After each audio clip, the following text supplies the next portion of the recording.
शिव भक्तों को, भगवान भोले के दर्शन करने वाले सभी तीर्थयात्रियों को जो कैलाश पर्वत की दर्शन करना चाहते हैं, वहाँ देखना चाहते हैं, वहाँ व्यू पॉइंट को जानना चाहते हैं, जो अक्सर लोग सोशल मीडिया पे फोटो के अनुसार देखते हैं, अब वो सपना वहाँ देखने का, वो व्यू पॉइंट जानने का, देखने का सपना अब सच होने वाला है। जी हाँ, कैलाश पर्वत यानी कि भगवान शिव का घर माने जाने वाले कैलाश पर्वत के दर्शन अब भारत में ही हो सकेंगे। उसके लिए आपको ना तो चीन के से होकर तिब्बत होते हुए जाने की कोई जरूरत नहीं होगी, जो एक वर्षों से एक समस्या बना हुआ था चीन के साथ, वो लड़ाई के माहौल होने की वजह से कैलाश पर्वत पे जाना, वहां के दर्शन लेना एक मुश्किल समस्या बना हुआ था। लेकिन अब वहां जाने की जरूरत नहीं होगी। आप सिर्फ भारत में ही, भारत के माध्यम से ही, भारत में की भूमि से ही आप कैलाश पर्वत के उस व्यू पॉइंट का दर्शन कर सकेंगे। नमस्कार, मैं उमेश कुमार झा और आज की इस वीडियो में मैं आपको बताऊंगा कि कैलाश पर्वत का जो व्यू पॉइंट है, जो जहां पे भगवान शिव का घर माना जाता है, आप उनके लिए जो डेवलपमेंट जो आया है, जो टूरिज्म की बढ़ावा आया है, कैसे आप वहां उनके लिए दर्शन कर सकते हैं, उसकी क्या रास्ता और क्या संभावनाएं हैं।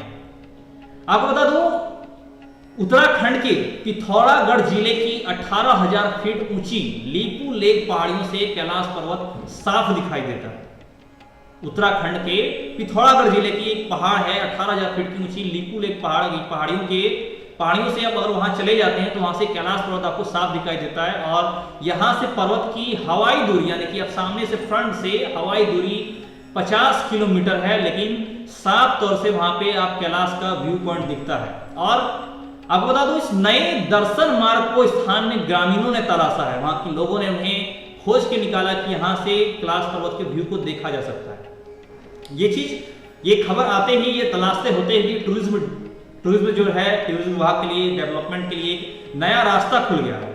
ग्रामीणों की सूचना पर पहुंची अफसरों और विशेषज्ञों की टीम ने रोड मैप, लोगों के ठहरने की व्यवस्था, दर्शन के पॉइंट तक सब कुछ का हिसाब लगा लिया है। जाने की रूट सहित अन्य व्यवस्थाओं के लिए पूरा आंकड़ा तैयार कर लिया है कि कितना खर्च होने वाला है, कितनी करोड़ की परियोजनाएं लगाने वाली योजनाएं यहाँ पे परियोजनाएं बनने वाली है। सारी तरह से कैलकुलेशन एक हो चुका है और बहुत ही जल्द यहाँ पे कैलाश पर्वत को देखने के लिए और नजारा देखने के लिए जल्द यहाँ पे टूरिस्ट डेवलप होगा। आपको बता दूं, वे अपनी रिपोर्ट पर्यटन मंत्रालय को सौंप चुके हैं। इसके बाद इस नए दर्शन पॉइंट पर काम शुरू हो जाएगा।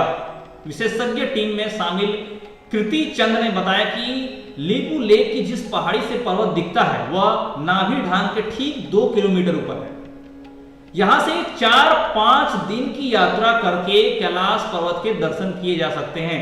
बस उसमें एक रास्ता डेवलप करने की जरूरत है। आपको बता दूं, श्रद्धालुओं को सड़क मार्ग से धारचूला और बूढ़ी के रास्ते नाभि ढांग तक पहुंचना होगा। इसके बाद 2 किलोमीटर की चढ़ाई का वो पैदल तय करना होगा और 2 किलोमीटर की चढ़ाई पैदल करने के बाद वहां से रास्ता दिखेगा आपको वहां पे कैलाश पर्वत का।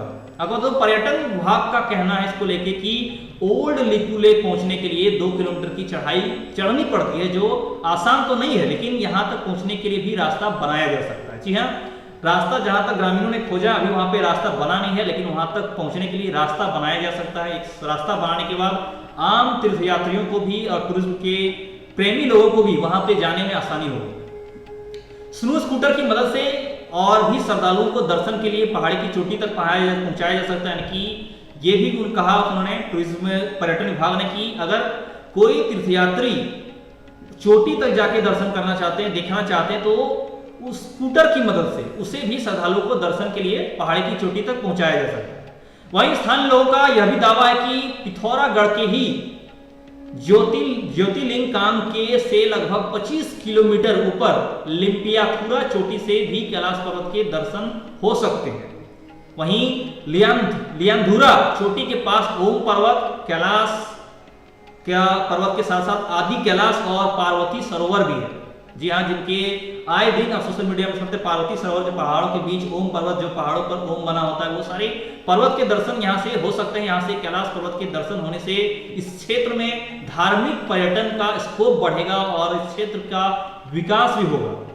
आपको बता दूं, 2019 से कैलाश मानसरोवर यात्रा बंद है। जी हाँ, चीन में बढ़ते तनाव के बाद से कैलाश मानसरोवर यात्रा साल 2019 में हुई थी, उसके बाद से बंद है। उसके बाद पहले कोरोना के कारण फिर भारी बर्फबारी की वजह से यात्रा रोक दी गई और अभी वहां विवाद चल रहे हैं।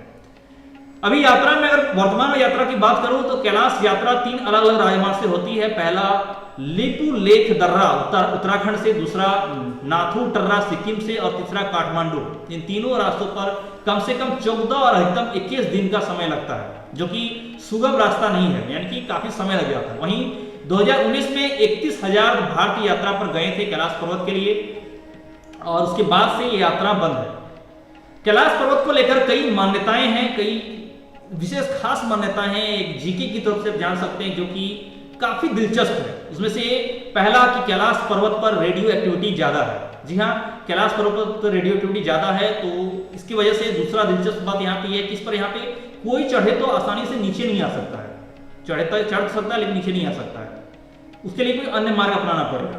तीसरा, ऊपर जाने के बाद यहाँ पर बाल और नाखून लंबे हो जाते हैं। जी हाँ, ये दिलचस्प बात है कि कैलाश पर्वत पर ऊपर जाने के बाद जो जाते हैं उनके बाल और नाखून लंबे हो जाते हैं।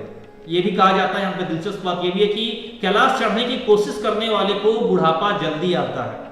जी हाँ, ये सारी मान्यताएं हैं जो कैलाश पर्वत को लेकर हैं। आपको बता दूं, इस कैलाश पर्वत के शिखर पर पहुंचने वाले पहले जो कहा जाता है वो है तिब्बती बौद्ध योगी मिलारेपा, जो 1928 में कैलाश के शिखर पर पहुंचे थे। अगर तो कैलाश पर्वत श्रेणी कश्मीर से भूटान तक फैली हुई है। इसमें लाहाचू और झोंगचू के बीच यह पर्वत स्थित है और यहाँ 2 जुड़े हुए शिखर हैं। इसमें से उत्तरी शिखर को कैलाश के नाम से जाना जाता है और इस शिखर का आकार एक विशाल शिवलिंग जैसा है। हिंदू धर्म में इसकी परिक्रमा का बड़ा महत्व है। कैलाश की परिक्रमा के लिए बुद्ध धर्म का महत्व है। इस परिक्रमा अगर करना चाहे तो आपको बता दूं, कैलाश पर्वत की परिक्रमा लगभग 52 किलोमीटर की होती है। तिब्बत के लोगों का मानना है कि उन्हें इस पर्वत की 3 या फिर 13 परिक्रमा करनी चाहिए। वहीं तिब्बत के कई तीर्थयात्री तो दंडवत प्रणाम करते हुए इसकी परिक्रमा पूरी करते हैं। जो तीर्थयात्री अभी भी है जो है दंडवत सो के उनकी इस यात्रा को पूरा करते हैं। उनका मानना है कि एक परिक्रमा से एक जन्म के पाप दूर हो जाते हैं, वहीं जबकि 10 परिक्रमा से कई अवतारों के पाप मिट जाते हैं। यानी कि ये मान्यताएं हैं कि अगर कैलाश पर्वत की परिक्रमा आप करते हैं तो आपके जन्म जन्मांतर के पाप दूर हो जाते हैं और आपको परम संतुष्टि और सुख की अनुभूति होती है। जो 108 परिक्रमा पूरी कर लेता उसे जन्म और मृत्यु से मुक्ति मिल जाती है। कहा जाता है कि जो भी इस कैलाश पर्वत का परिक्रमा 108 बार पूरी कर लेता है उसे जन्म और मृत्यु से मुक्ति मिल जाती है। आपको बता दूं, 1962 में जब भारत और चीन के बीच युद्ध हुआ था तो चीन ने भारत के कैलाश और मानसरोवर पर कब्जा कर लिया। भारत के इस क्षेत्र में कैलाश और मानसरोवर पर कब्जा करने के बाद यहां पहुंचने के लिए अब चीनी पर्यटक वीजा प्राप्त करना पड़ता है, जिसके लिए एक बाधा बना हुआ था काफी समय से। इसके चलते अब कैलाश जाना आसान नहीं रहा, क्योंकि चीनी पर्यटक वीजा उतनी आसानी से मिलती नहीं थी। वहीं आईटीबीपी के जवान और चीनी सैनिकों के 50 तरह की चेकिंग के बाद मानसरोवर पहुंचा जाता था। यानी कि इस चीनी पर्यटक वीजा के साथ ही साथ टूरिज्म यात्रियों तीर्थयात्रियों के साथ आईटीबीपी के जवान और चीनी सैनिकों के कई जगह पे 50 जगह पर चेकिंग के बाद वो मानसरोवर कोई भी तीर्थयात्री पहुंच सकता था, चाहे वो भारत का कहीं से भी क्षेत्र से हो। अब बता दो, कैलाश मानसरोवर यात्रा 2 से 3 सप्ताह तक चलती है और इस पर खास करके निर्भर इस बात पर करता है कि आप यात्रा कहां से शुरू करते हैं। आमतौर पर 2 से 3 सप्ताह होती है।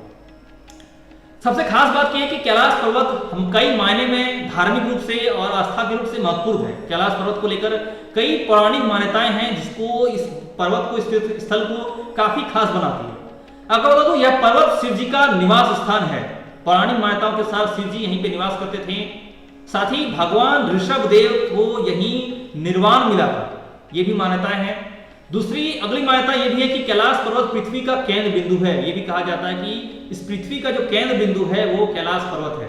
वहीं ऋग्वेद में कहा गया है कि हिमालय के सबसे पवित्र शिखर होने का वर्णन कैलाश को दिया गया, यानी कि हिमालय के सबसे पवित्र शिखर में कैलाश है, ये ऋग्वेद में इसका वर्णन किया गया। वहीं बौद्ध ग्रंथों में ब्रह्मांड का केंद्र बिंदु कैलाश पर्वत को बताया गया है। वहीं शिव, ब्रह्मा, मारीच, रावण और भस्मासुर ने यहीं तप किया। इस पर से ये बहुत बड़ी तपोभूमि है जहाँ पे शिव साक्षात परब्रह्म शिव तो तपस्या करने के साथ से ब्रह्मा, मारीच, रावण, भस्मासुर कई जो सिद्ध योगी हैं, तपस्वी हैं, उन्होंने यहाँ पे तपस्या किया। यानी कि धार्मिक मान्यताओं से, पौराणिक मान्यताओं से हर तरह से कैलाश पर्वत देश के लिए यानी कि तीर्थयात्रियों के लिए इस जगह यहाँ पे डेवलप होता है, तो ये काफी अच्छा केंद्र होगा तीर्थयात्रियों के लिए और यहाँ काफी डेवलप किया जाएगा। कैलाश पर्वत को लेकर तीर्थयात्रियों में, भारत की यात्रा में या देश विदेश से कई यात्रियों में यहाँ पे घूमने की इच्छा होती है, वहां पे दर्शन करने की, परिक्रमा करने की इच्छा होती है, लेकिन पर्याप्त सुविधा या सुलभ रास्ता नहीं होने की वजह से कई प्रकार के झंझट कह सकते हैं आपको, वीजा होने की कैसे कई प्रकार की लंबी प्रक्रिया होने की वजह से कई लोग घूमने चाहते हुए भी नहीं घूम पाते। लेकिन जब ये नए तीर्थ स्थान, ये नई जगह देखने के बाद, नया व्यू पॉइंट देखने के बाद, अब जब ये डेवलप हो जाएगा तो ये पूरी संभावनाएं हो कि आने वाले समय में अधिक से अधिक तीर्थयात्रियों को यहाँ पे आना होगा और लोग आसानी से कम समय में, कम प्रक्रिया में कैलाश व्यू पॉइंट, ओम पर्वत और मां पार्वती मानसरोवर आदि का दर्शन कर सकेंगे। आज की इस खास वीडियो में फिलहाल इतना ही। हम आगे आपसे फिर मिलेंगे कुछ नई और अच्छी जानकारी के साथ। हमारे साथ अंत तक बने रहिए। धन्यवाद। जय हिंद, जय भारत।